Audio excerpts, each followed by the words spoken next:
Hi there, welcome back to It's Only Paper. I'm Lisa and I'm sharing a flip through with you today. This is a really old journal. I was actually looking for something else and I found this journal in my journal box. It's more of a table. It's an IKEA table and the top removes and it's just full of journals and mini books and all various things like this. And this is one that I made a very long time ago. I thought I would share it with you, share some tips. I really hope you enjoy this. There are some funny surprises in this book, so I really hope you enjoy those too.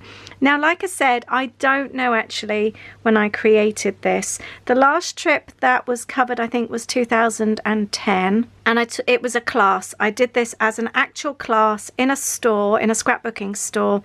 So possibly maybe 2011, so like 10 years ago. So it's very old, it's very battered, but it holds so many memories and I can't wait to share them with you. First thing is first, I wish I'd put the date that I made this on. I think you don't think about it at the time because it's going back over the years where we've traveled and seen things.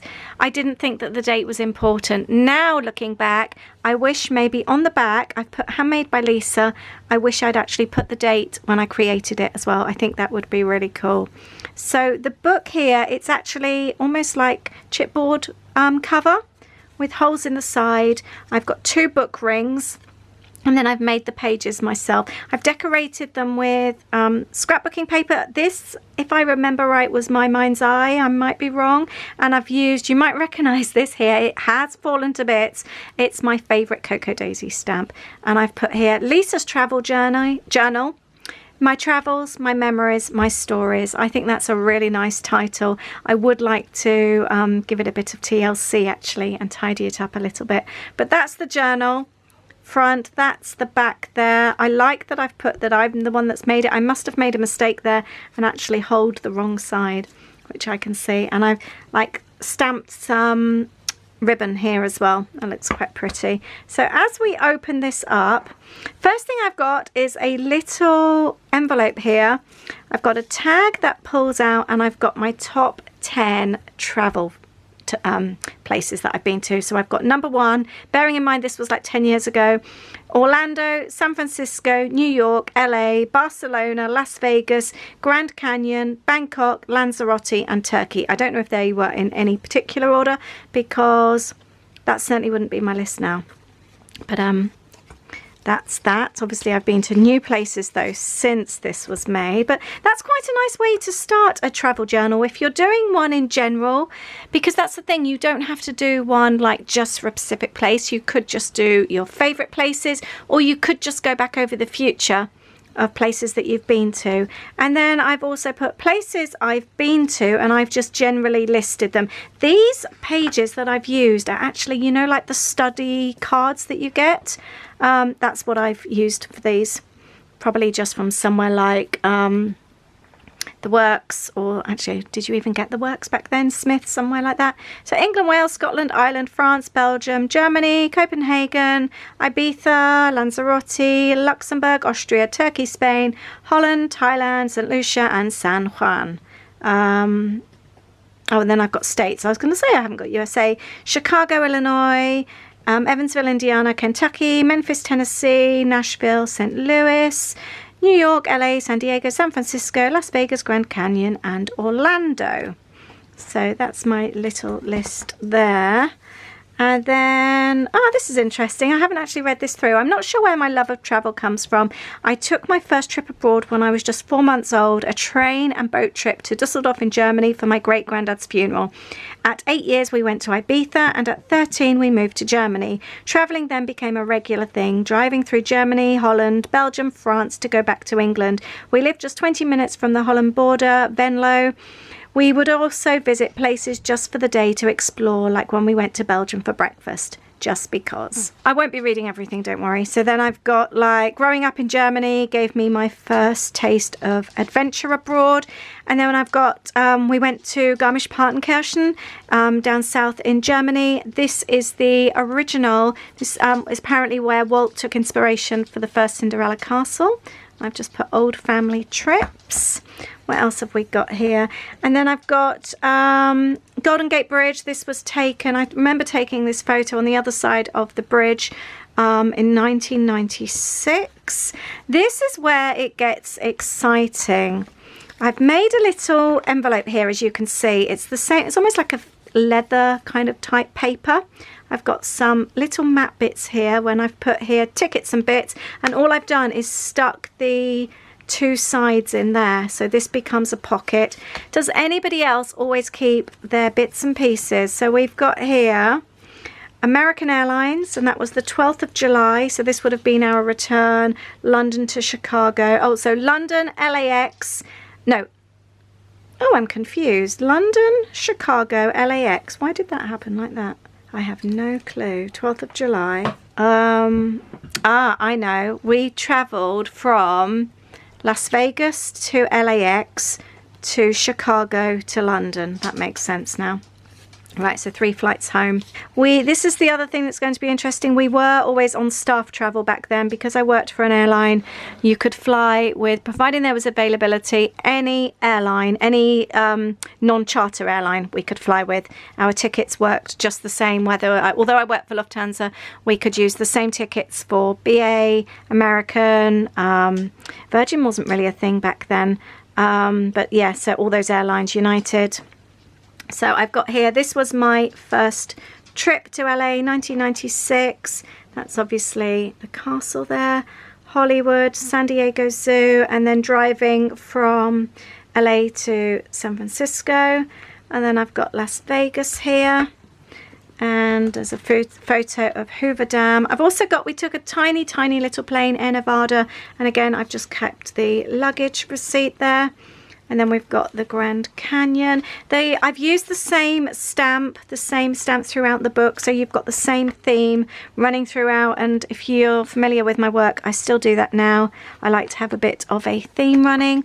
Then I've got February 1998, a weekend in New York, arriving at late night, taking a taxi over the bridge and seeing the whole of Manhattan's skyline. The next day going up the Statue of Liberty, the Twin Towers, lunch in Little Italy, up the Empire State Building, Central Park, and lots more. Some history in that in itself, isn't there? Then I've got here Lufthansa, a week in Zierheim, Frankfurt on a Lufthansa training course. This was our course there. It was so much fun. There was 4 of us from London, and then I remember she was from Canada. I can't remember where this lady was from. And then we had somebody from Thailand as well. And then I've put, when I started for Lufthansa in June 2000, I put June 2000, I need to correct that. That was 1995 I started. I had no idea that we would get 90% discount on our flights. The next few years were full of travel, great friends, fun, and lots of adventures. And that's the Lufthansa training course in the training camp in the middle of the woods. It's absolutely beautiful there. So much fun. Then I've got here something else I was going to say, pick up postcards when you're out and about. It's something I've stopped doing and something I want to start doing again. I've got the Las Vegas one there. I've got the Zierheim one there. And pick up leaflets. I've got a Gracelands one here, which is really cool. I've just popped a couple of holes in to add that. This is where it gets really fun. I've added a couple of things from when I worked for Lufthansa. When I worked for them, like I said, we got really, really cheap travel. I've got some of the old tickets here as well, and I will go through some prices. As staff, in between passengers, you were always planning your trip, and you would print out. So I've got here, this was going to my dad's, and so we've got American Airlines, TWA, Delta, they're all on there. And then I've got United, BA and AA. So you would constantly check the flights and see the availability. You've got all the times there, and you were constantly mapping out where you wanted to go. And you would check those flights every single day. And even sometimes, I say between passengers, sometimes you would tell a passenger that you were still working on something from the previous passenger, but actually you were still just doing your flight stuff. I also found this. I must have picked this up on board one of the Lufthansa flights, and it's something that was obviously available. It says for business class. Generally with staff travel, we would always have to travel as staff travel, although we had highly discounted seats, you had to go suited. Men had to wear full suits. Ladies had to go like in full smart gear. I would often wear like a dress with a blazer type thing, tights, shoes with heels, and quite often we would get upgraded more often than not. I picked up this in business class. We were just looking through this and having so much fun. So this is what Lufthansa, it actually says here, dear business class passenger, we hope that your trip will be as comfortable as possible. And for this reason, we Lufthansa in the air and on the ground have gathered useful information for your journey and personal tips for your stay in London. We hope that these suggestions and tips will make your stay a more pleasant one. Your Lufthansa. So it says here about the British cuisine. It's extremely varied, having been subject to the influences of the United Kingdom's former colonies. Fish and beef are very popular. Fish and chips served in a bag are a British institution. Other British specialities include turtle soup. We have been laughing so much at that. I've got my husband sat here next to me. Isn't it illegal to eat turtle? It probably is, yeah. Yeah. Yeah. I've never heard of anyone No. eating turtle soup. Never, ever. Clear oxtail soup. Have you ever heard of clear oxtail soup? Apart from Heinz oxtail, I haven't. No. Various pies and chicken and mutton dishes. And then it goes on to talk about roast dinner. What was the other thing we were laughing at? There was something else. Oh, it says about sales that we have 3 times a year. And now we have sales literally all the time. There was something else. Social behaviour, right? The British are very polite and treat others with respect. As soon as they feel that they may possibly have insulted someone, they immediately say, excuse me, or sorry. That's so true. It also says understatement is an important British virtue. It is also considered polite to wait in an orderly queue at a bus stop, for example. That makes me laugh because living in Germany, nobody queued. And if you were like waiting to go into a store, or you were actually in a store waiting to be served, and an elderly person came in, they would automatically just be served in front of you, even though they just walked in. Nobody queued. It says there should be no pushing. In restaurants, one waits until one is taken to one's seat. Also says dress code is very important in the United Kingdom. Men should wear a suit and tie, and ladies a skirt or dress at work, and also in restaurants or for many other social events. Just made me laugh. Anyway, that's what Lufthansa recommends. So there's your tips for London, people. Right, I've also got here, this was St. Louis, visiting Dad in Evansville, Indiana. We have been 1994, 1997 and the year 2000. And then goes on to some tickets. I've been looking at these. So these are like, the tickets would have been taken already. So this is just like my passenger receipt that's left.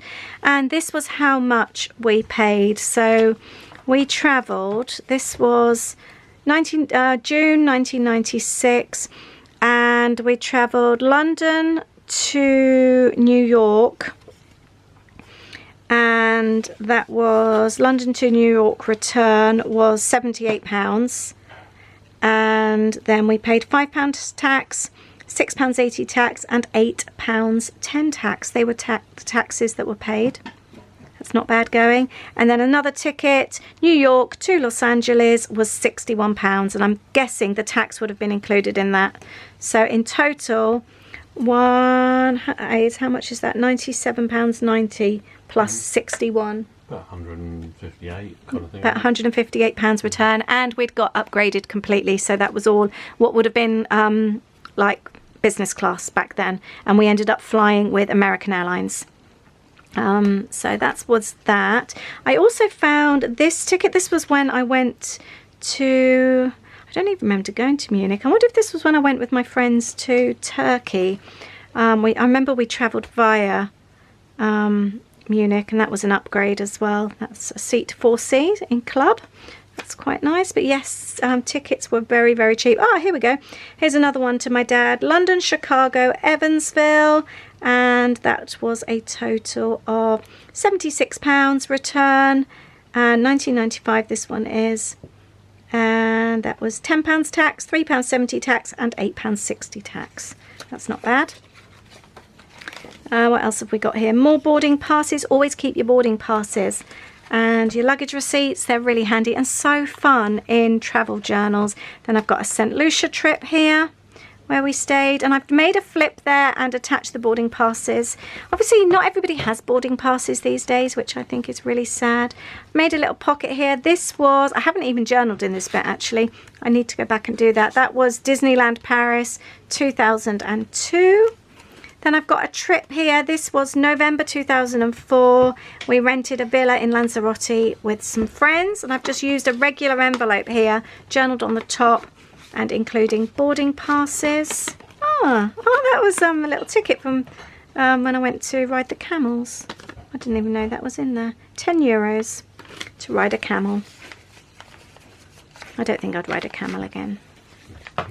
More boarding passes, and then 2006, and then this goes on to our first Disney trip, which is 2007 when we got married. I've got our boarding passes here. I've even got, I don't know what that's from. Don't know. Oh, SeaWorld wristband. And I've got our boarding passes here. This was when we took the children to Orlando. I've got a receipt from Discovery Cove, and I've got the very first map that we had when we were at Bahama Bay. I like keeping things. They're so nice to keep. It's got our building number where we stayed. And this is just a regular envelope that I've stuck in here, and I've actually sealed it but trimmed the top.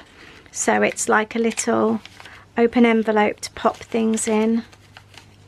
It's a really good way to keep things actually. They feel really safe. Then I've just got some little tags here. Again, in another one of these little mini envelopes. And I've got some photos. I like the way I've done this actually. I've got a page here with the holes, but then I've cut the side bits out so that it can actually close and open out. So that was our first trip there. I haven't put many dates on things. Obviously I know the dates, like when we got married. But I haven't actually put too many of those in. And then I've got the last photo there. And then, oh no, I have got this trip here. This was our 2010 trip. We've got IHOP. I haven't actually journaled too much more though. And I think the reason being I'd actually left it empty to be able to add other trips, places I want to visit. And I've never gone back and finished it. So that's as far as it goes. So I've left empty pages, and I've even left like little flaps there. I like this one actually. I've folded it over and I've just trimmed the bottom. So this works as like a little side pocket. I haven't done that before or since. I like that. And I've got this one here, and yeah, the theming is all still the same. But that is that book. It's so fun looking back, and I'm so glad that I picked up bits and pieces like that old Lufthansa thing. I don't think I would pick up anything like that because you always just think, oh, that's rubbish. It's only going to end up in the bin. But I'm so glad I did. I wish I'd added more dates on things, like looking back here on this little Lufthansa thing. I wish I'd added a date to that because we can't find anything on there with a date. It would just be really interesting to see. But I'm so glad that I have kept so many bits and pieces from my trips. There's loads more to add, and I think I would quite like to keep adding to this. It's really fun, just like a little snapshot of trips. It's really, really sweet. And remember to keep your boarding passes, even if it means printing them off. Keep your luggage tags, anything like that. They just make such fun additions to your travel journals, your tickets. Pick up leaflets, grab postcards, anything like that. Pop them in your travel journals. I think this one needs a little bit of fixing, but I'm so glad I made it. It's got some amazing memories in, and I really hope you've enjoyed looking through it with me. Thank you so much. Let me know if you have a really old travel journal too, or has this given you some inspiration to go and put one together from your previous trips? It doesn't need to be perfect. It doesn't need to have loads of journaling in, but a few dates, a few little sentences, some pockets and bits, and you could have an amazing journal. I'm so glad I've got this. Thank you so much. I look forward to seeing you in the next video. Take care. Bye.